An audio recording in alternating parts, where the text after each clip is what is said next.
On a day like this, on September 23rd, 1868, over 800 people rose up in the town of Lares, Puerto Rico, and proclaimed the independence of Puerto Rico.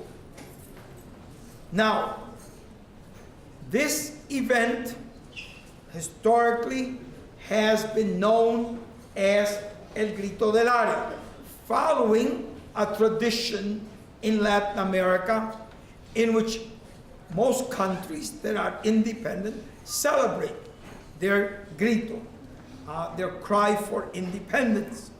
We have El Grito de Dolores in Mexico, El Grito de Piranga in Brazil, and we could go on and name those gritos. But Puerto Rico did not gain its independence. It was aborted, and in a few minutes we'll talk a little bit more about this event. But we're going to start this event by having Eduardo Arrocho share with us one of his poems. So, Eduardo.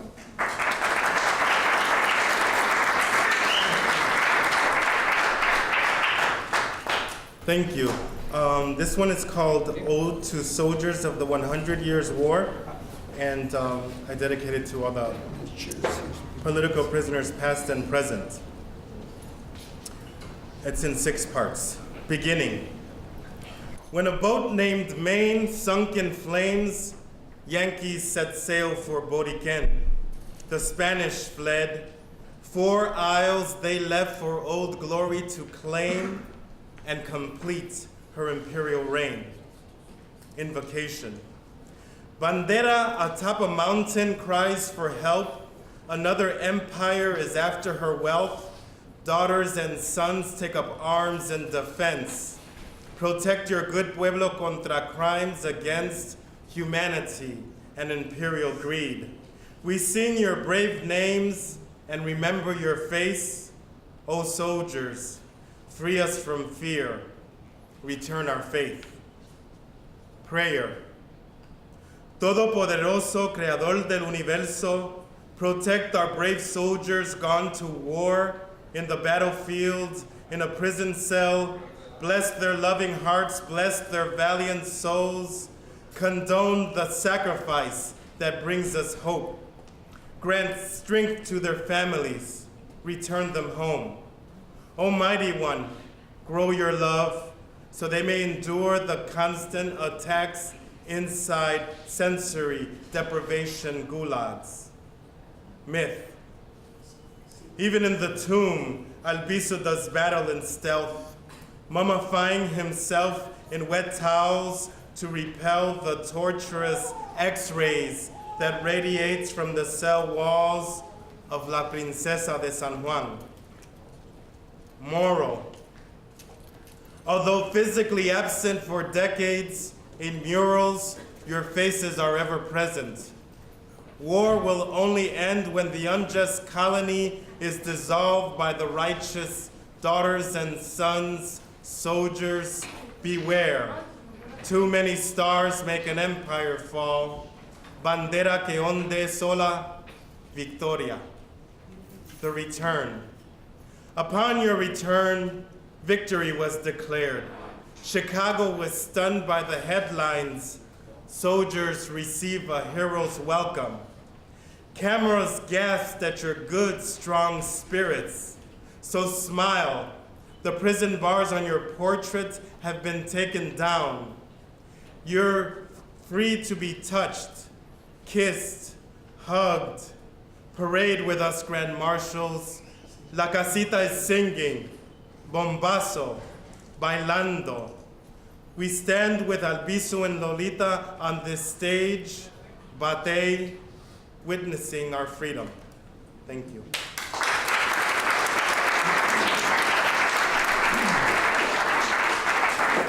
So, today, obviously, was the day in which Puerto Rico, under the intellectual leadership of Dr. Ramon Emeterio Betances, a man who was an incredibly brilliant person, the son of a Dominican mother, a mulatto, a mixed blood, or obviously more African than white. This man had become in Puerto Rico known as the father of the poor, because this brilliant scientist who had gone to study at the university in Paris returned to Puerto Rico, and in 1858 there was a cholera epidemic, and thousands of particularly black slaves died. And he began to treat the slaves for free and take care of the ill for free. And in many ways, he would become the embodiment of this incredible person that was willing to give of his knowledge of everything in order to save the most marginalized and the most oppressed in Puerto Rican society in 1858. He began a movement that would buy the freedom of slave children. Under Spanish tradition, you could buy a slave child's freedom if at the fountain of baptism, at the moment you were being baptized, someone came and deposited what was equivalent of $25. And in actual fact, thousands of babies were actually freed as a result of the campaign that Eugenio María de Hostos carried out. Obviously, he became very unpopular in Puerto Rico. He spoke against Puerto Ricans fighting in 1867 in a war that Spain was waging against the Dominican people. And the governor of Puerto Rico, at that time you didn't have much of a judicial system, his name was Governor Marchesi. He's arrested and brought before the governor, and the governor told him that there was a leaflet calling for Puerto Ricans not to fight the war of the Dominicans against the Dominicans against the Spaniards, not to fight against the Dominicans. And so in see, this is what happens when you come in late. You don't have chairs. I don't know. So what happens in my classroom sometimes. I don't know in my classroom. Anyhow, we'll let everybody try to find a place around this. All right? All right, so he appears before Governor Marchesi. Marchesi tells him, if I discover that you are responsible for this letter, I will have you hung. And Betances responded, the night before you do that, you will not sleep. I will have the most wondrous dreams. Meaning that he would go to his death because he was truly committed to a cause, to a belief, and what Marchesi represented was colonial oppression in Puerto Rico and in the Caribbean. Betances is exiled, and he continued to organize, and in Puerto Rico, there were 20 secret societies organized. As a matter of fact, we just have a new discovery that in one of the towns of Isabela, there was actually a secret society that was discovered just very recently that it existed, because the documents are now revealing that. And so in 20 towns, secret societies were organized that ultimately would create the momentum for the uprising. But this uprising against Spain was actually being coordinated with the Cuban War of Independence. So you're going to watch that on September 23rd, we will have El Grito de Lares. On October the 10th of 1868, you will have El Grito de Llave. So see, because they were plotting and planning together. The conspiracy was discovered in the town of Camuy.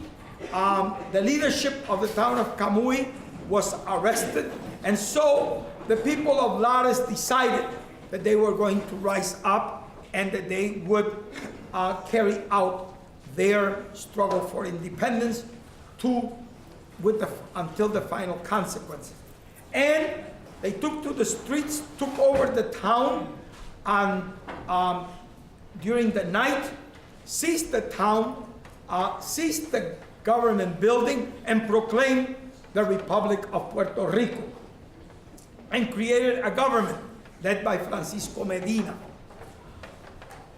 It is important that you note that the song, the hymn, the national hymn of Puerto Rico was actually sung that day for the first time, La Borinqueña, by a poem written by Lola Rodriguez de Tio, one of Puerto Rico's greatest poets, but also a woman who was totally committed to the Cuban independence cause and lived most of her life thereafter in Cuba.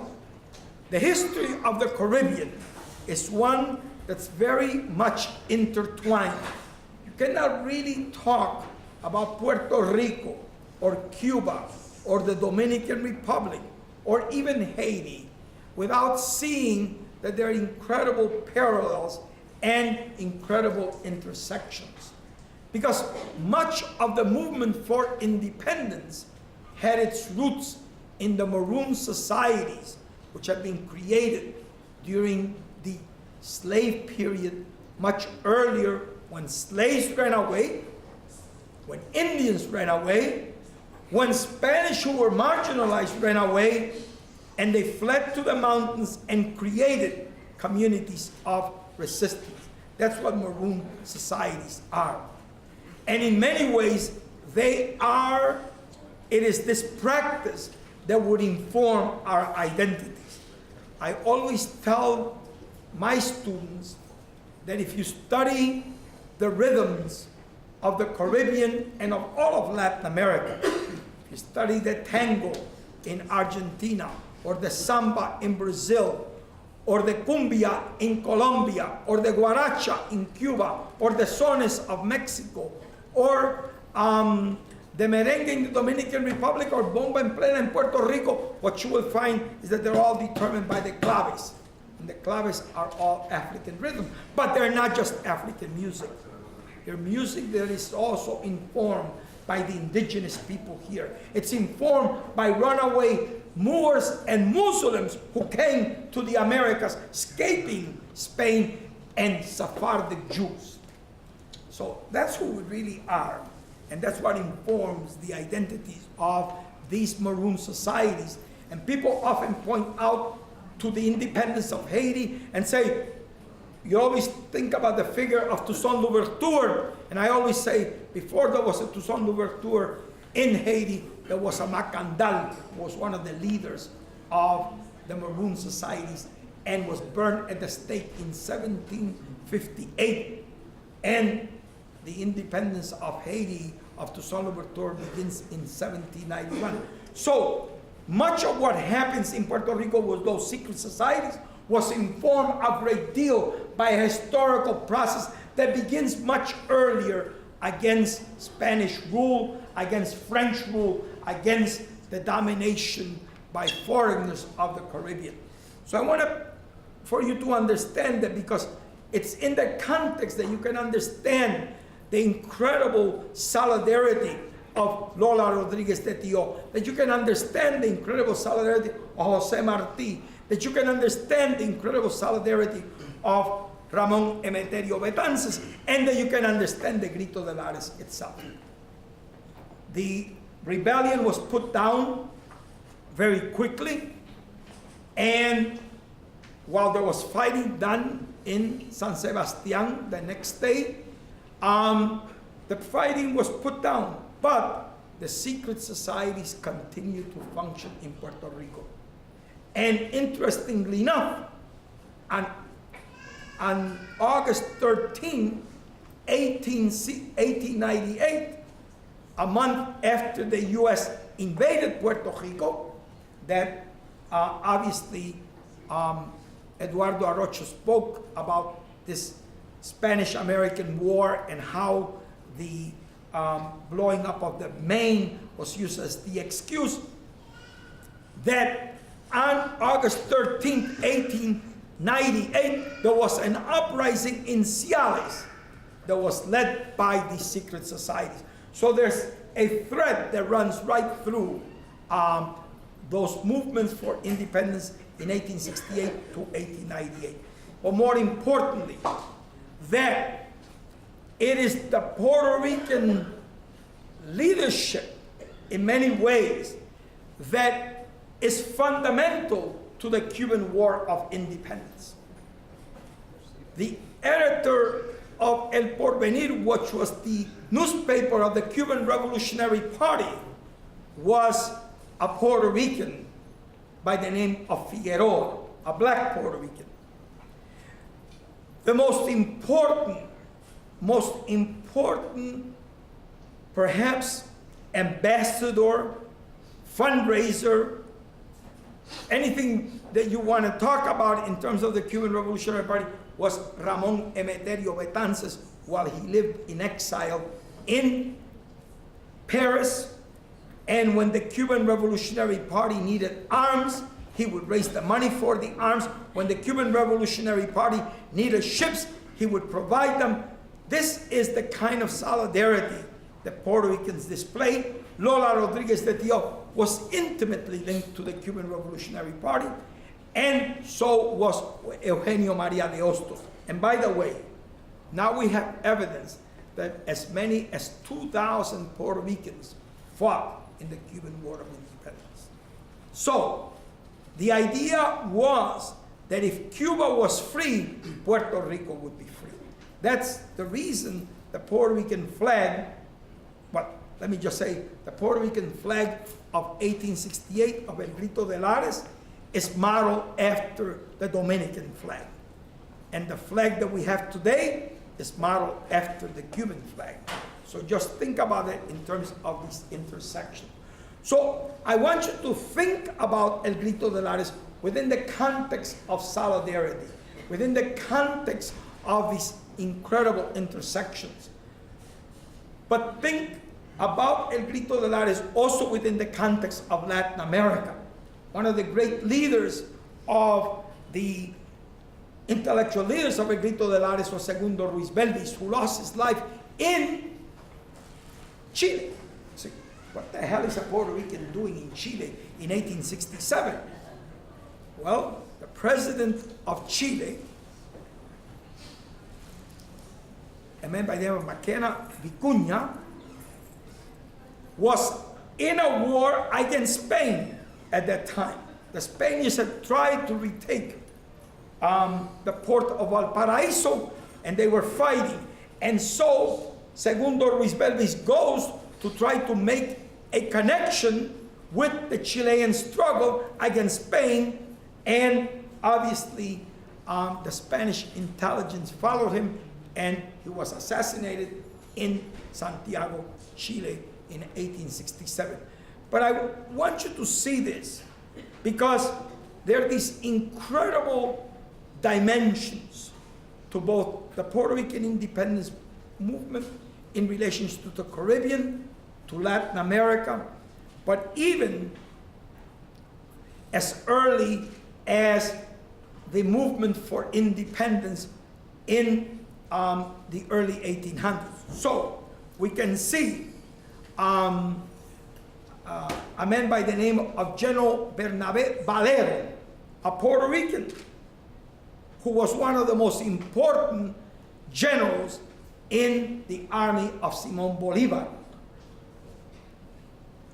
But you would not know it, that Valero also fought in the Mexican War of Independence. And that he broke and left Mexico because at the very moment that Mexico won its independence, the leader of that independence movement was a man by the name of Iturbide, who proclaimed himself emperor. And Valero thought that he had betrayed the cause, the Republican cause the Mexicans were fighting for, and left then to Venezuela and joined Simón Bolívar in the quest to free Bolivia, to free Peru, to free Ecuador. So there's a Puerto Rican presence throughout the Andean in the person of Bernabé Valero. So I think it's important for you to know these things, because if not, we don't really understand sort of the intersections today. So I wanted to place this in a nutshell, trying to figure out how do we understand this Grito de Lares and its repercussions, its intersections, and its value even for the struggle for independence today. So obviously today, one of perhaps the most important examples of that struggle for independence is embodied in my brother Oscar Lopez Rivera. And so I'm going to ask Jessie to come up, and Jessie will share a brief panel that she's going to introduce. Jessie. Hi. So most of you guys are here because you committed to fasting 24 hours in solidarity with Oscar Lopez Rivera. There are 33 individuals in this room who symbolically are in solidarity with his 33 years. But before we ask the 33 individuals to show themselves, I would like to invite Luis Rosa, former Puerto Rican political prisoner, Eddie Cortez, former Puerto Rican political prisoner, and Ricardo Jimenez to the panel.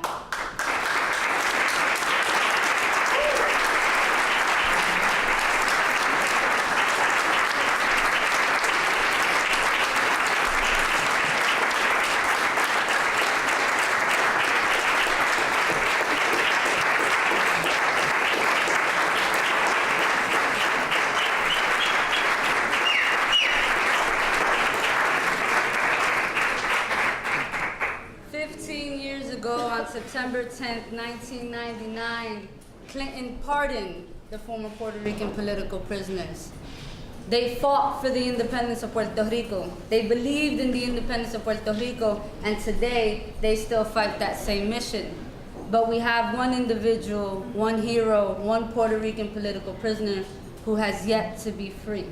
And so on this panel, we're going to discuss their experience as political prisoners, their experience as free political prisoners and activists in their communities, and how they envision the Oscar campaign to be successful in this next period.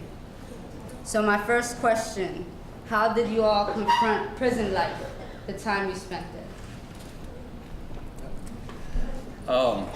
I think we have to look at it at different stages. When we went to the state prison, because all of us, well, two of us went to the state prison first, then to the federal prison.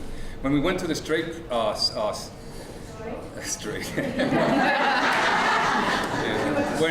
we went to the state prison, we were fortunate enough that most of us grew up in the neighborhood.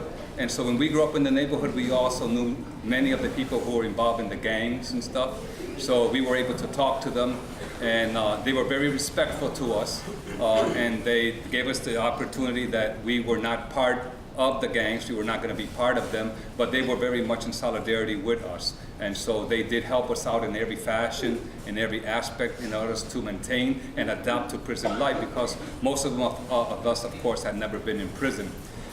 In the federal prisons, it was the same. I think we still saw the same gangs, the same outfits, the same people there with same affiliations, and the respect was there. And I think the respect came from the Latinos, very much so, such as sector, Puerto Rican sector, and of course the African Americans, who were very, very much in solidarity with us since they had just been part of a very big civil rights movement, and the Black Panther Party and Black Liberation Army were very part of us, and we solidarized ourselves with them. So I think that experience was able to give us to facilitate and adapt ourselves a little bit more. Of course, we were all incarcerated, but I think that made it a much easier for each and every one of us. Luis? Yeah, I think like I agree with what he said. Also, is the question we all face ourselves in everyday life. How do you confront a crisis?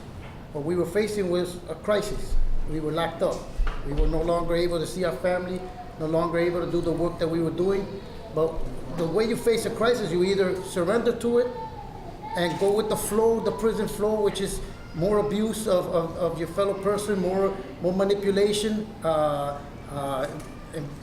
and divest yourself from humanity, basically, or you confront it another way, you resist. And we have known resistance for a very long time before prison, so why change now? Why not use that experience to better ourselves? And I think in many cases, this gentleman here graduated more people from his cell than the educational program in Statesville, Illinois, and then with a budget of in the thousands, and he was graduating more out of the GED program.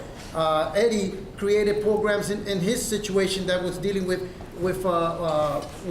getting the gangbangers out and creating a neutral zone where they can partake in cultural events. I did the same with music and other cultural centers that we created in each of the prisons. So what you do is, when you walk through those prison gates, you're expected to lose touch with humanity. You're expected not to care for the fellow prisoner, to basically do time. We chose not to do that. We chose to care for the fellow prisoners. We chose to invest that time in our growth and our maturity. We needed to confront inner demons and contradictions ourselves, so we used that time to do that. Some of us got degrees in there. Some of us became painters and artists. Others helped in whatever way they can, even cooking programs. Eddie created a cooking program in Lewisburg that brought Spanish food into the institutions, celebrating holidays like Cinco de Mayo and Grito de Lares. All this stuff that we do out here, we didn't change.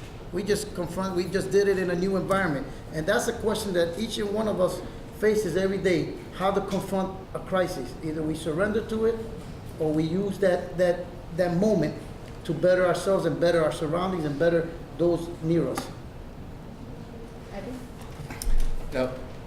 We know from our involvement in the Puerto Rican independence movement that what confronted us was prison or death for struggling for Puerto Rico's independence. And in September 10, 1979, we freed the 5 nationalist prisoners, and that campaign took 29 years. Oscar Collazo was sentenced to life and death in prison, and later his sentence was commuted to life imprisonment. And 7 months later, the nationalists come to Chicago, and we greet the nationalists. We receive them here in Chicago in Reverendo Torres Church. And it's 7 months later, April 4, 1980, we have the unfortunate that 11 of us fall in prison. And in 1981, Oscar, and in 1983, I went to prison. And the example of the nationalists, their example in all the prisons, the federal prisons, they weren't in the state at that time, but in the federal prisons where I ended up, and they ended up later, the example of the nationalists is what maintained us alive in prison and helped to conduct ourselves in a moral and political sense, that we did not get caught up inside the prison with the gangs, just like we don't get caught up in the community with the gangs. We we went through a stage that we transformed the gangs and felt that we needed to do something for our community and for our people. And the community struggle and the political struggle was one for us. And that's what we maintain today. And the community struggle that you're all waging here in Humboldt Park, the struggle that's being waged in Puerto Rico and internationally, and then the political struggle for Puerto Rico's independence is what's got to be a guide for all of us. Thank you. So it's been 15 years since you guys have been released. And you guys are activists in your communities. Some of you guys have gone back and forth between Puerto Rico and other states. What has the last 15 years been like for you guys? Go ahead, start. Well, I mean, the last 15 years, it's been bittersweet, to tell you the truth. I think we have celebrated every year. We find a way to call each other and congratulate each other. Every year we celebrate it in our own way, but that celebration has never been complete. Just recently 4 years ago, we had Carlos Alberto come out after 30 years, but we still have one of our family members in. And so that celebration is never a full celebration. So we wait and we struggle for that day when we can fully celebrate our release as well as Oscar's release. One of the things that I forgot to mention that really was important in keeping not only our well-being in there, that served as a security blanket because people inside who were the guards especially, who were aimed at destroying us. One of the things that kept us strong in there was people like you. People like you and our family who served time with us. Like Eddie said, we knew the consequences of our actions, but those people who had to suffer 20 years, 16 years, and 33 years with Oscar, who weren't prepared for that sacrifice. And they suffered a whole lot. Those are the people who maintained us, you, the community, who continue to struggle. There's veterans here who have been in this struggle for over 40, 50 years with the nationalists and with us. And we owe everything to them, to those people. But yeah, we celebrate, and I have the fortunate experience to have a family, have a daughter and a son, a wife, to be able to see my mother. But there's a comrade in there who has not spent a day outside with his grandchild, who has not been able to walk the streets or the park with his daughter, and most of that time has had to basically through a glass experience the imagination of touch, and we need them out because most of the stuff that we enjoy today in this community, he was a part of making it happen. So I think for our growth, I don't struggle for the freedom of Oscar because Oscar's a free man. I struggle for more of my freedom and to be able to share that with him. I have to honestly say that the last 15 years has been probably very difficult for me. It's been really when you go into prison at a very early age and you separate from your families and friends, especially in the 20s and 30s when you develop a lot of friendships that stay with you throughout life, but that's non-existence for me. And I think when I never had closure when my mother died, just as Oscar Lopez Rivera was never able to give a hug and kiss to Mita, his mother, to see her again. I think also that I was not able to see my mother ever again and ever given her her last kiss. I think those things are closures that will never ever be closed in my life. But I chose a certain path because I believe that the cause of Puerto Rican independence and what we do in this community is a noble and just cause. And that noble and just cause is reflected in the sacrifice of each and one of us that likes to call ourselves Puerto Ricans. But as for me, even though I have been in Puerto Rico for 10 years and I had to leave because I couldn't financially live there, then of course, then coming here. But even with all that, and then I know that I'm able to be free, and even though I have the loneliness and I have many friends and family, I still have part of myself and my heart still incarcerated, because one of the hardest things I have ever done was that in 1999, when I was released after 20 years, was that I was with Oscar, and I'm the last prisoner to be with Oscar. I was fortunate that after 18 years, I was able to see Oscar and spend time after he had spent 12 and a half years in isolation. He had not touched his family, his daughter, his brothers and sisters, his mother. He was able to come out, and at least I was there to give him that love and that support that he needed right there when he came back to general population. You know, but worst of all was that I had to leave, and the last thing that he saw from me was my back. And for as long as I live, and as long as Oscar is in prison, part of me is still in prison. And I know that my dedication to see him free will only be resolved when I see him come back, and that I'm not talking to you, but he is.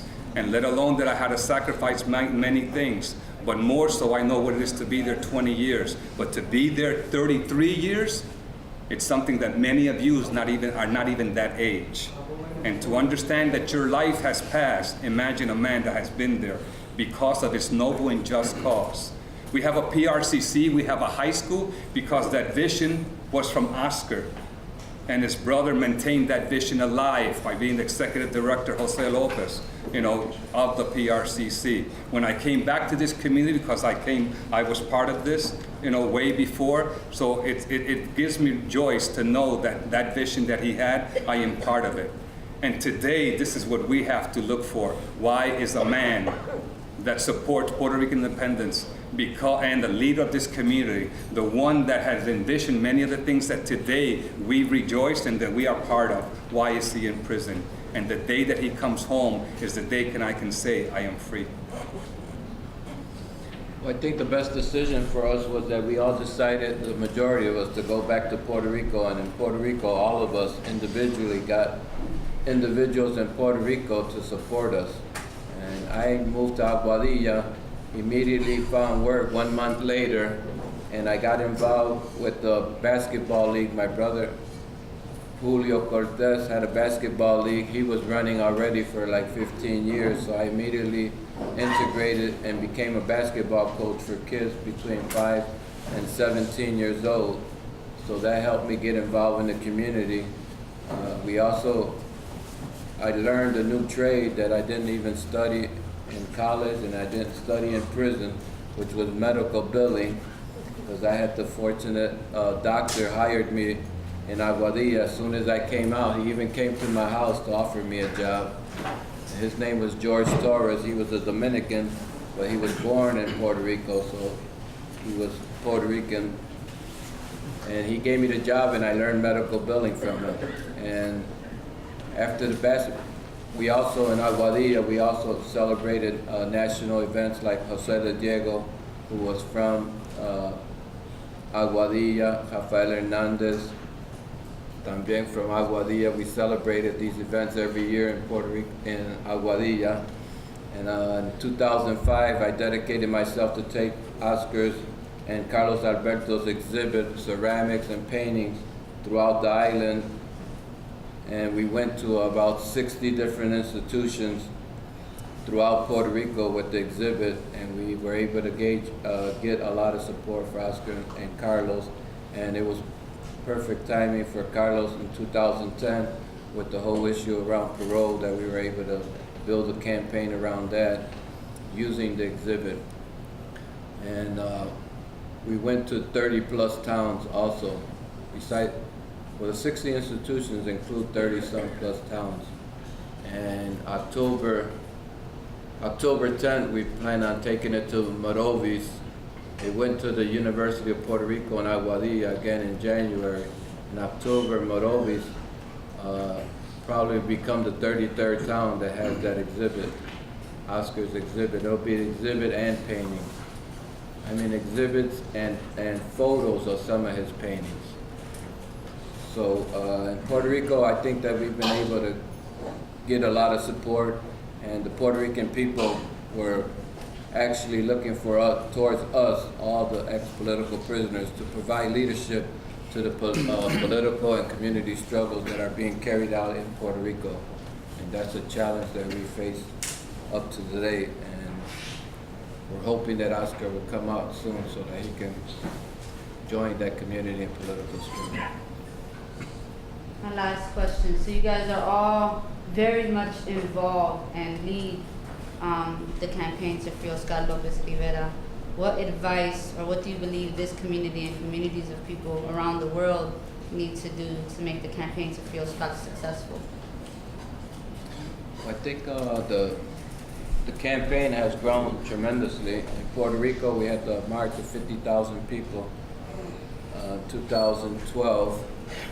And I think now the 34th anniversary is a time again for a mass mobilization in Puerto Rico. I think that we've been able to build support among all sectors in Puerto Rico. There's no question that the Puerto Rican people want Oscar home. And that's the religious, political, as you see some of these letters that are here, is a gauge of all the support that's been done. In the United States, we know that there's a different atmosphere here in the United States after 9/11, and now that we know there's more information that the United States probably created 9/11 in order to create the hysteria against terrorism. Even though we don't support no theory that any Puerto Rican is a terrorist, Puerto Ricans are all genuine supporters of Puerto Rican independence. We can never be terrorists. And we're supporting not to overthrow the United States government, but to have a free and independent Puerto Rico. And internationally, there's been a lot of countries now all over that have held little demonstrations in support of Oscar, but all those different countries, Spain, Santo Domingo, Japan, have joined the struggle. And now we need to build some kind of, tie them all together so that I think Obama knows that we have the support. It's a matter that the people who are behind Obama, whether or not he makes that decision, but we have to continue the struggle. We have to continue collecting letters of support for Oscar, and we hope that before Obama leaves, that he will commute Oscar's sentence, just like Truman did for Oscar Collazo, Clinton did for us, and James Carter did for the Nationalists. There is no small contribution in this. Anything you can do, you can write a poem, you can write a letter, you can sign a petition, you can get people to sign a petition, get people to contribute. There is no small contribution in the campaign. Anything you do adds to that moment, right? So don't underestimate the power that each and every one of you have in your hands and the power that you have collectively. We have to educate people around this. They have a mechanism, a system. They got the media, they got everything that they can throw out stuff, negative stuff that we have to combat. But we can't compete with them in the media. We have to compete with them on an individual basis, talking with people. Don't be afraid to learn something about Oscar and mention it to your neighbor. You know, hey, have you heard about this case? Can you support this? This is a human rights issue. This is no longer a political issue. This no longer belongs to the independence movement. Oscar does not belong to the independence movement anymore. He belongs to Puerto Rico. He belongs to all the causes of humanity that are fighting for justice. That's why it's, like Eddie mentioned, it's so easy for countries in Japan, countries in Spain, all over the world have expressed support and for Oscar. He has become our Nelson Mandela. And so we need to educate people around that. If you look at Nelson Mandela's case, it's seditious conspiracy, the same thing we were charged with. Conspiracy to overthrow the government. If you look at how much time they both spent in segregation and isolation, the type of what the government meant to do with them, to destroy them politically, to discredit them, everything has been done to us. Everything has been done to Oscar. And then you look at the moral fiber of each one of them, of a Mandela, of a Oscar Lopez. Read what he writes, because there's something in there. Read what he writes, and I dare you to compare with Mandela and see how they're both riding on the same wavelength. This is our duty to educate ourselves around who Oscar Lopez is if we don't know yet. And every day you can learn something new about him. He's a fascinating human being. And it is our duty to educate others. Don't keep that knowledge within yourself and not share it. Because then we commit the worst of crimes. We're being complacent. And we cannot be complacent. I'm not asking you to support everything we did, because that would be unjust for me to do that. You need to reach your own conclusions. But at least read up about it, study about it. Challenge yourselves to learn a little bit more about Oscar, and then challenges, if you agree with why he should be freed, then challenge yourselves to do something. And like I said, every contribution helps.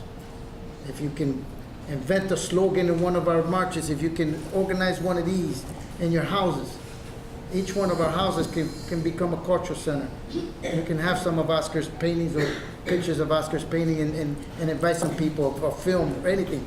We need your help. We need your help. And back when we were released, there was people before us who collected 100,000 signatures and went to Washington and boom, deposited 100,000 signatures and said, these people want them free.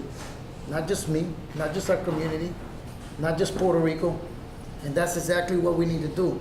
But it becomes hard when you got so many things to do, when there's an 80-degree weather and the beach looks so nice, or where there's a nice band playing in some park, and and we would rather see that instead of collecting petitions. But we have to make that decision. And what I'm doing is a self-criticism, because I've fallen myself into that era too, where sometimes I don't want to collect a petition, and that's a little bit selfish of me, because I know the blood and sweat that others gave for me to be out here. And so think about it, please. Make that effort. Right now we could be at a final push. We can have him home for Christmas if we do our work. And believe me, when he comes home, you're gonna see what a celebration is really like. You're gonna feel it in the deepest part of your bones, because I know it. I lived it when I came out. And so think about that. And like I said, there's no small contribution in this. Everything you can give it, please.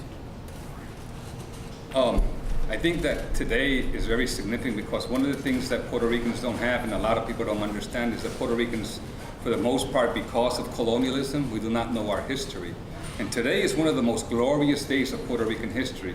The consciousness of the Puerto Rican nation gives birth in 1868. In 1800, this is what we're not from Africa, we're not Tainos, we're not Spaniards, but we're Puerto Rican. And that consciousness that rises today in each and all of you that are Puerto Ricans. But the Grito de Lares is also significant, because in that time also you had El Grito de Lara and El Grito de Dolores, which were movements against Spain for colonialism. So today we decided to make sure that a lot of you who are employees of the PRCC, that you understand that this is a basis for why we have an existence. And that is, as Puerto Ricans, we're teaching you this history. And why did we dedicate it to Oscar? Because Oscar was a vision of the Puerto Rican Culture Center. And I think each of you that work for the Puerto Rican Culture Center, should at least have that conscience to understand who is Oscar, and what is Oscar to the Humboldt Park, what is Oscar in activism, what is Oscar in housing, what is housing in education, what the Pelo Aviso Campo came about, the Clemente High School. You see his legacy in many parts of this community, and that's Oscar. And all we're asking is, what can you do? We need to collect petitions when we have activities. We need volunteers to go out and get petitions. We want you to understand who Oscar is, who Oscar Lopez is, because without him, maybe you might not even have had a job, or you might not have been here if we didn't have the Puerto Rican Culture Center. So I think, in a way that you give back to the Puerto Rican Center, besides you working, of course, is that, these persons that represent the struggle and the activism of what went on in Humboldt Park, that we have even a national museum now, that we only give back by you participating in getting Oscar out. Oscar is now a human rights issue, internationally recognized in the United Nations. Colonialism is a national, international crime against humanity. And those who are incarcerated for it are freedom fighters, are political prisoners. They are not to be incarcerated, especially for 33 years. So our responsibilities of people who are human, people who love humanity, is that if an injustice is done, then we should seek out in order to correct that injustice. And today, Oscar in Puerto Rico is a national figure, a national hero, and there's no sector in Puerto Rico that's not supported. And I'm also including people who support statehood for Puerto Rico. Because now we know this is one of the biggest human rights violations committed by United States to the continued incarceration of Oscar Lopez Rivera. So what do we ask of you? That if we need your help and we're in an activity, if we need petition signs, that you volunteer at least an hour, a couple of hours, 2 or 3 hours collecting petitions. That if we have activities, support those activities. Let other people know what is going on. That the country that proclaims itself to be a human rights champion happens to really be one of the biggest violators of human rights. And you, as people who live here, and youth especially, to understand your history, to understand who you are, not as Puerto Ricans, but also as Mexicans, as African Americans, because we here in the United States do not know your own history because it's not taught. And this is part of history, part of legacy. You know, there's people still from the civil rights movement, from the black movement, there's still people in prison there. Herman Bell, Jalil, they've been there 43 years. Oscar, 33 years. What kind of injustice is this for people who fought for human rights?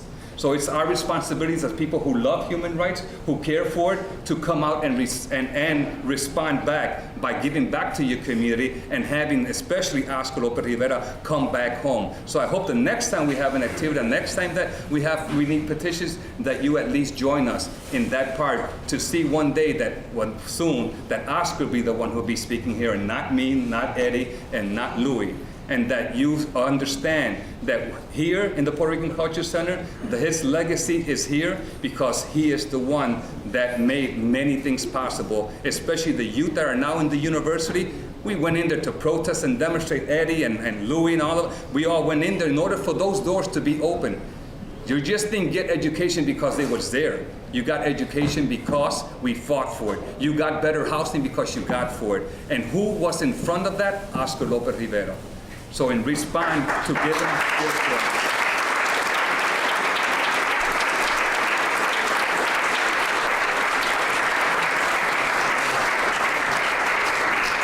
Thank you, Eddie, Louis, and Ricardo. I want you guys to stay up here so that you can join me in thanking the 33 people who show solidarity today. Today, we don't just celebrate El Grito de Lares, but un grito para Oscar, and he deserves it. For all the work that he has done, his commitment to the independence movement, and his commitment to making this community the best community it can be for Puerto Rican people in the diaspora. We decided to model the fast from the Daniel fast from the Bible, also popularly known as the plant fast. All the people who committed to fasting were only allowed to consume natural foods that are grown naturally. They can only drink water, had to stay. For our cafeteros, they could not drink coffee today. For our individuals who enjoy their soda, they couldn't drink it today. For our people like me who I like to drink protein, I couldn't have it today. And the reason we decided to do a fast is because Oscar didn't only physically spend 33 years in prison, mentally he had to deal with that too. And fasting is another way that we mentally have to control ourselves, right? Because today we all craved certain things, didn't we? And mentally, we had to overcome those cravings. It wasn't easy, but we did it. And this doesn't even come close to the type of mental battles Oscar had to face in prison, but it does give us a small taste, right? And this is a preliminary launch to a much greater project that we want to do in April. In April, we will be asking 33 cities across the United States to recruit 33 people to fast for 33 days. And we hope that the people who fast today, and we hope the people who did not fast today but that are here today, can understand the commitment and the type of dedication it takes to make a project like this happen. We do it because the world needs to see that we believe that Oscar should be free. That it's not just Puerto Ricans. That it's not just Puerto Rico. That it's not about the independence of Puerto Rico, but it's about fighting for justice, about fighting for human rights, so that anyone can join us. So I would ask the 33 people who committed to fast today, can you please stand?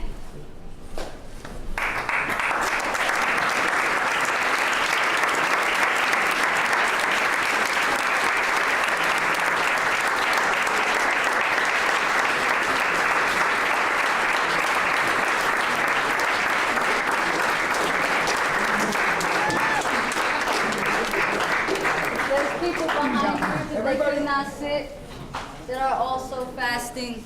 I ask that you guys come up for about 30 seconds and just share what today was like for you.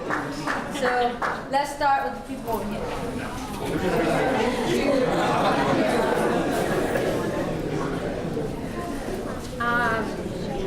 I'm shaking, guys. That's how serious this is. Today, I kept in contact with a couple of people that were fasting, and we all felt the same struggle.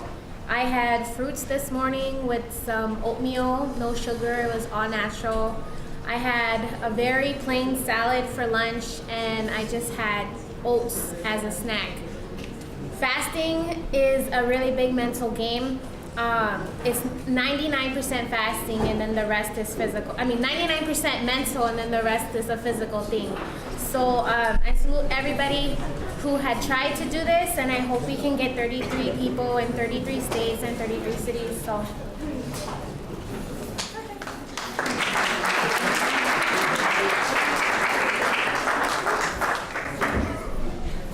The Daniel fast is not new to me as a Christian, as a man of God.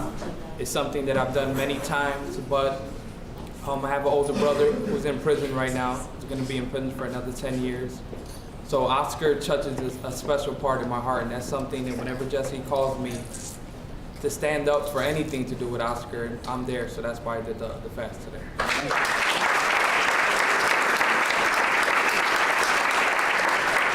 I'm Peter Valle, and I've been around these fine gentlemen for a while, and it's one of my dreams to see Oscar Lopez Rivera free.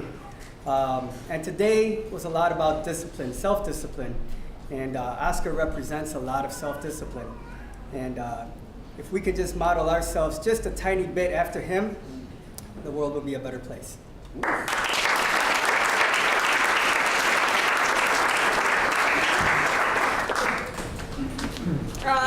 Today was really hard for me because I've never done something like that, but if he can do it, if Oscar can do it, we all can do it. So I look forward to April. All right, thank you.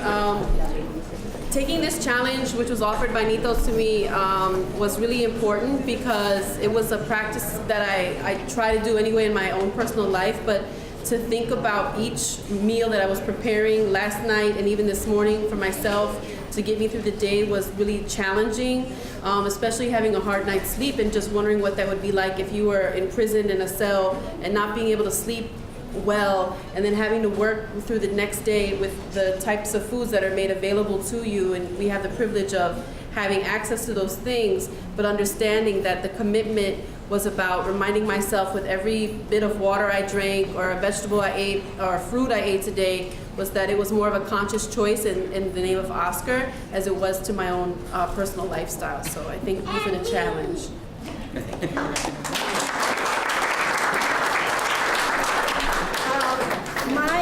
My story is a little different because Oscar happens to be my brother, and I haven't had any solid food or anything to eat since 7 p.m. last night. This doesn't even begin to even remotely cover what Oscar has gone through in the last 33 years. However, I just wanted to share one little story with you, is that I recently went to visit Oscar. And when we go into the visiting room, we always they have these blueberry muffins. All they have there are vending machines, and they have these little blueberry muffins, and they have water and some juice, and they have a bunch of fast food stuff.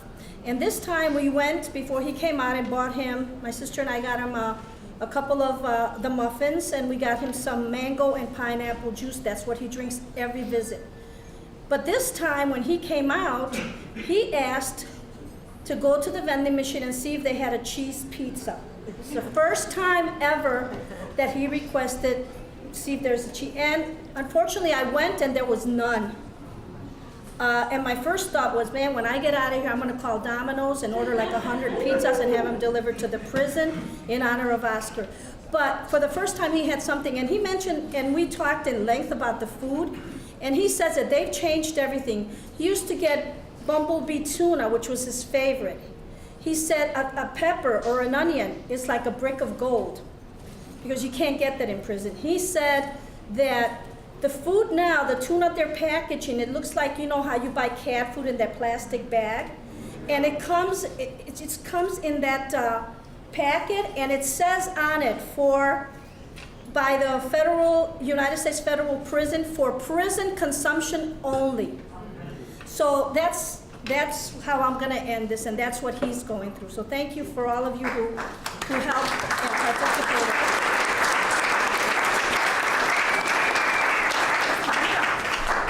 Hello, my name is Leonie, and I've been involved with the committee when Ricardo, Luis, and Edwin were incarcerated. I was in their committee.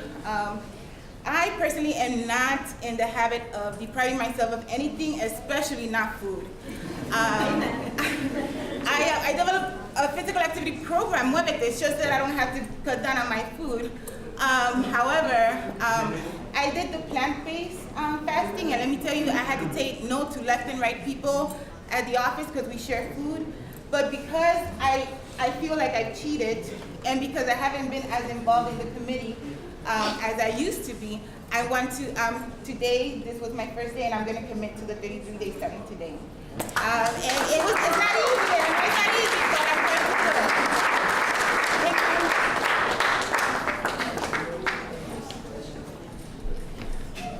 Feliz, Grito de Lares.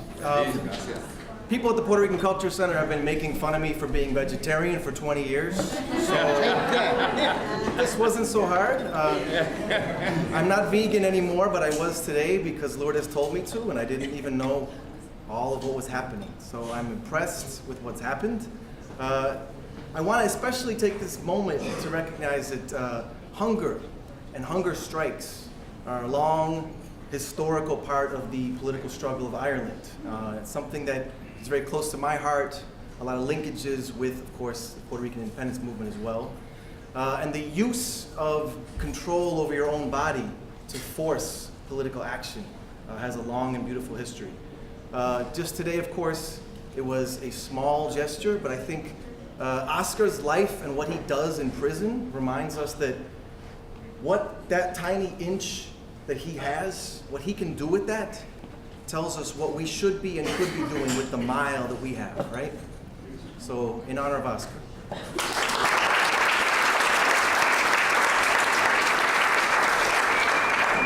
Hello, my name is Jose Rosa. I'm new to the park, and I'm new to the struggle of Oscar. And sorry, and I started the fast today, and so far it's going pretty good, and hopefully I can continue this. Thank you.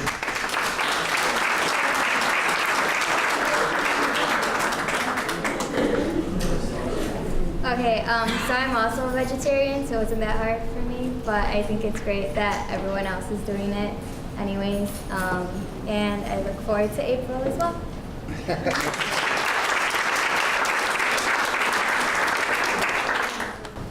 Hello, my name is Jasmina Wota. I was called yesterday to see if I wanted to participate, and I said, of course, anything for OLR and his cause. It was a rough couple hours there that I, wanted a piece of chocolate or something like that, and realizing you can't. But it was an honor to take part of this. It was something that I can't wait if I can do the 33 days, it's something that I definitely will mark down on my calendar, regardless of what I can and cannot eat. So anything for Oscar.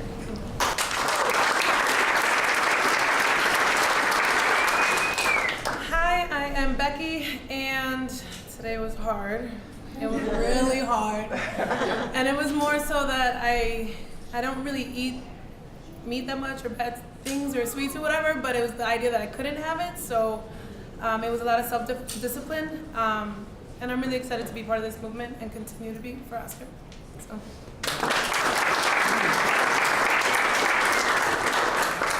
Hi, my name is Zoraida Ortiz. I started the day, it was very interesting. I started the day fasting, absolutely with nothing, no plants, nothing at all. And then unfortunately somebody shoved waffles down my face and I had to break the fast, but I just wanted to add that before you do the 33-day fast in April, which I plan on being more disciplined about. So yes, it is about discipline, right? But I really feel that I couldn't say no to this person who forced food at me. But what I wanted to say was, in honor of Oscar, I do plan on fasting in April for 33 days. And also, when you plan a fast, we have enough time to plan to up your immune system. It's very important to eat a lot of garlic and a lot of immune boosting teas and stuff like that, which I drank yesterday. Yesterday I drank ginger and astragalus root. But there's ways to prepare for a 33-day fast. And I also plan on being not so much, but as strictly plant-based, but like pretty much going the whole day without anything is the way that I plan on doing it. All right, thank you.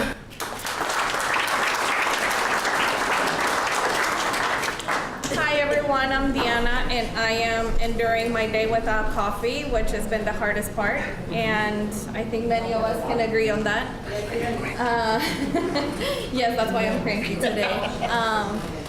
But I'm not Puerto Rican, I'm Ecuadorian, and I do believe that there is place and there is room for the world to know that the issue of Oscar is a human rights issue, and it's not anymore about a political party, and it's not anymore about which side you're on, but it is about to be on the right side of history and humanity, and that is why I am doing this today, and also committing myself to doing it in April when the 33 days comes up. So I hope to be more prepared for that and not to need my coffee as much by then.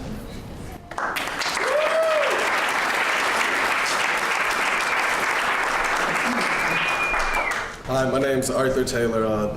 I'm doing the fast because Jesse asked me to, and being here, I've had a chance to reflect and listen to these great speakers, and I just feel fortunate to be a part of this community, to serve the families of Clemente, and to stand in solidarity with all of you, so thank you. Thank you.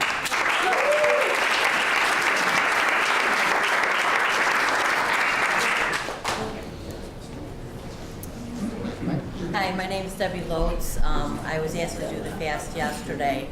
I did screw up though because I didn't know about the coffee part until just now. So I'll have to do it again. But I think the worst part of it is that I have a horrible headache right now. Thank you. We got 32 days for you.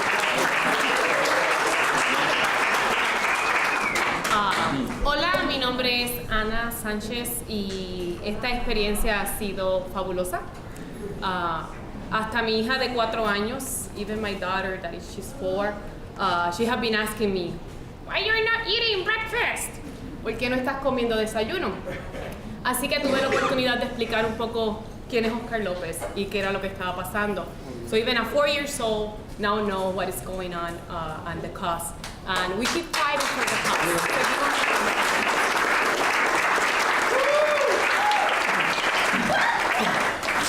Hi, my name is Chris Perez.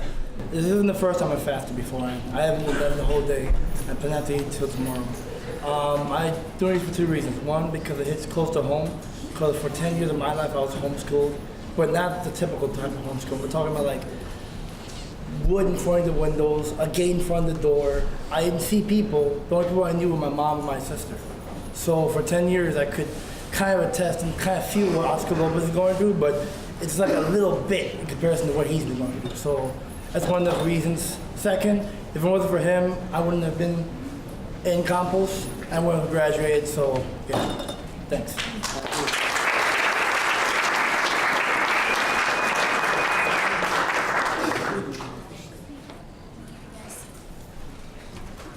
Hi, my name is Leslie Rodriguez. I work for the Puerto Rican Cultural Center. Nito asked me to do it to join him in solidarity. I did it in a heartbeat. I'm born and raised in Humboldt Park, went to school, met Dr. Lopez. I work in Humboldt Park, I live in Humboldt Park, so I have all of this because of the work that, Oscar Lopez Rivera did, and I'm eternally grateful, so that's why I did it. Thank you.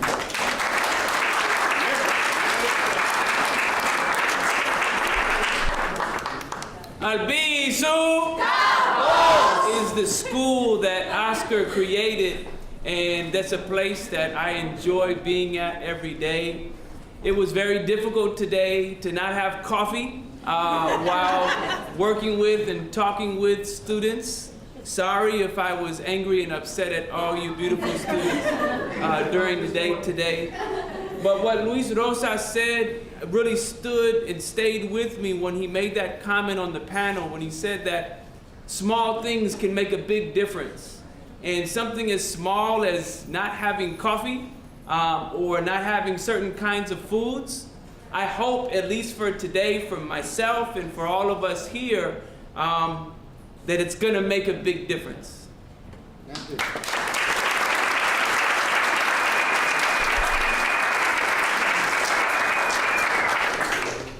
Today I was extremely grumpy.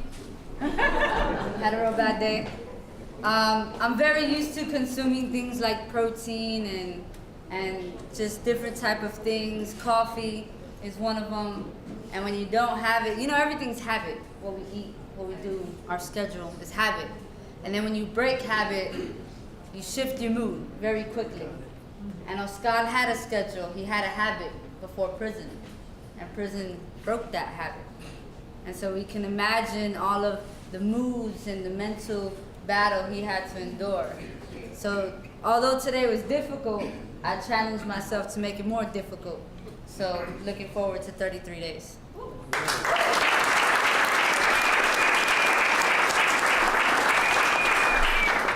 Hi everybody, I'm Alejandro, as everybody knows, and there's a book, as our collective historian, Dr. Lopez, corrected me.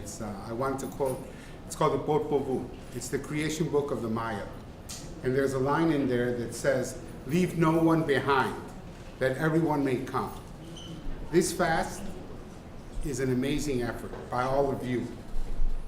Right? And it shows how, in our case, in the case of our community, in the case of Puerto Rico, that you have living historical memory. You have a young people, a community, an old people, a people that say we won't forget. What happened 33 years ago is still relevant now. What happened the next May 29th, when we're going to ask everybody to finish that fast, is just as important. I say that because I stand here as a testimony to knowing them all of 33 years, that they're incredible fountains of willpower, right, and dedication to the campaign, not only for a free Puerto Rico, but in this case, for free Oscar. Let's make sure it happens in the next year.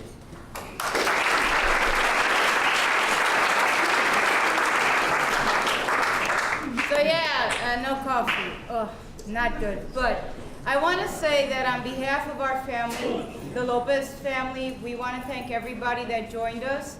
And we really want to challenge everybody in this room for the upcoming 33 days of fasting on behalf of Oscar, that you help us. If you can't do it, maybe you know somebody in a different city, in a different place. I know that we have a lot of contacts around the world. This is a time that if you can't do it, talk to someone to help us and join us on this symbolic fast for my uncle, Oscar Lopez. And also join us in collecting signatures. So at some point we can walk in just when we walked into the White House with 100,000 signatures to bring them home. We need to do it again to bring Oscar home. So again, thank you, and thank you. All right, so we heard those wonderful testimony. I know there are a lot more of you that did it. And, you know, obviously we respect if you didn't want to say anything, but if you do, there's a few there that seem not to want to say anything. But if you do, obviously we would welcome your interventions. Is there anybody else who wants to say anything? Come on. See, I knew there was some hidden. Hi. So this was good for me because I'm trying to get my mom to eat more vegetables anyway. But it was bittersweet for me because we'll be starting work next week and I'm looking at my thing and I'm like, I'm gonna have to do this for 33 days. What can we do to make vegetables more affordable in our community? I do this for Oscar because Oscar helped me write my dissertation because he was there for me in moments when I needed him, and this is the least I could do. But as I'm doing this, as I remember how he talks about food, as I remember how we talk about food, all I think is how can we make vegetables cheaper so we're healthier? Anyone else would like to share their experience? Abel, welcome. Abel Muhammad from the Nation of Islam.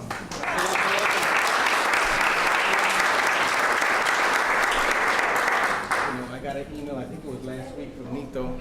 I thought it was like a fast. When we fast as Muslims, we fast. No water, no food during the daylight hours. So to do it for just a few hours for Oscar in solidarity with our brothers and sisters, not just from Puerto Rico, but from all over the planet who want justice, it was not difficult.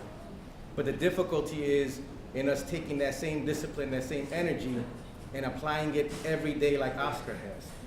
I'm honored to participate because that Puerto Rican man loved not just Puerto Ricans, but all of our people. Enough to him discipline himself to give up something that he has a right to fight for something he has a right to. It's legal for us to eat. We need it to survive. But we decide, I'm not gonna do it because there's a bigger principle. He has a right to live and be free, and he was willing to sacrifice that for a bigger principle. And that's what we all have to do in our lives.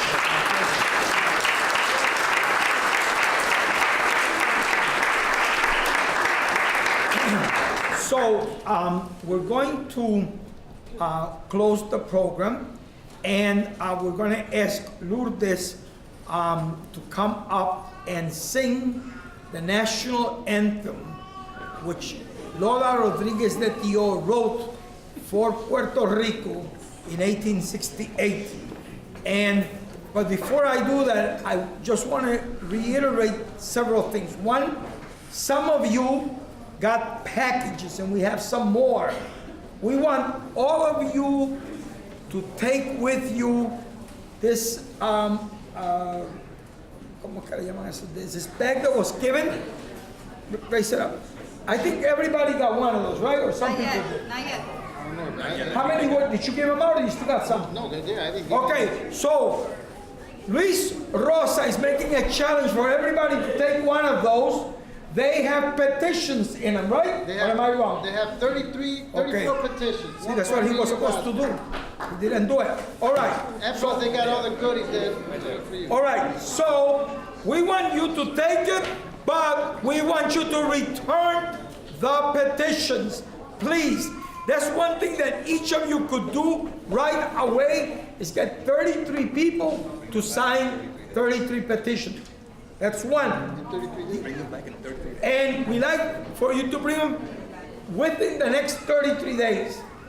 And Nito will be collecting them, and you can deliver them to La Casa de Don Oscar at, what's the other? 28 West Division. All right, so the other thing, the other charge that you have, if you know people in any other cities in the United States that will join us in April, and the way we're doing this, we're gonna do it 33 days before the 29th of May. So it would begin in April and end, the 34th day will be the 29th, okay? So we're asking you to join us. We would like each of you to identify, listen to what I'm gonna say. It's really important, because we would like each of you to identify 33 people in and around your household, in and around your groups of friends, 33. What we're asking is that today we easily had over 40-some people who participated in this fasting today. If we're able to get 33 people, that you get, multiply 33 by 40, and you will get something like 1,300 people that we would have mobilized to do this for 33 days before the 29th of May. That's what we're asking you. Start to think, because the idea is that that will force you to talk to 33 people about Oscar. This could be the closest people. Sometimes we ignore the closest people around us. Talk to those people. All of you who use this Facebook and all those crazy things that you got in this age of technology, use that to organize, please. I don't, so I don't have to worry about it. So, anyhow, I want you to do that. We want you to do that. Those are your charges for tonight. Just real quick, because social media is so important, Jose doesn't use it, but we do. We are hashtagging fasting for Oscar. So if you post any food, you post a status for today, hashtag fasting for Oscar, so that it becomes a trend all over social media. Thank you. Thank you. And in addition to that, there is an article in Que Onda Sola, which you should take, written by Oscar, so it will be about the idea of a vegetarian diet. So I think it will be important. Then let me introduce Lourdes, who will sing our national anthem. If everybody could please stand.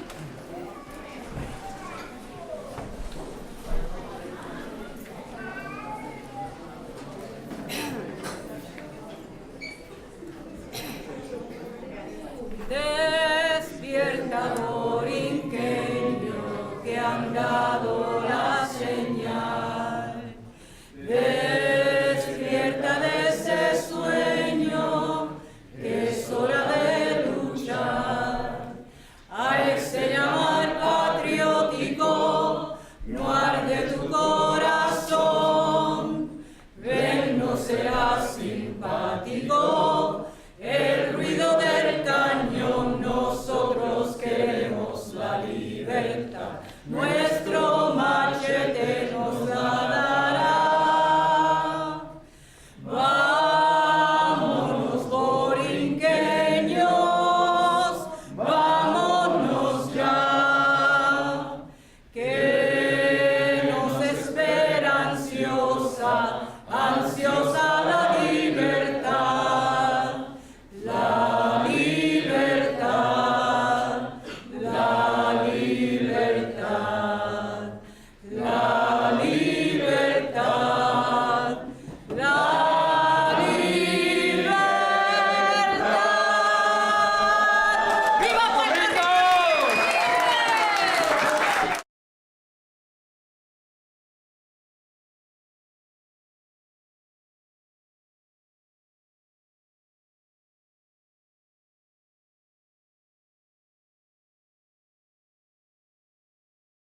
Rico!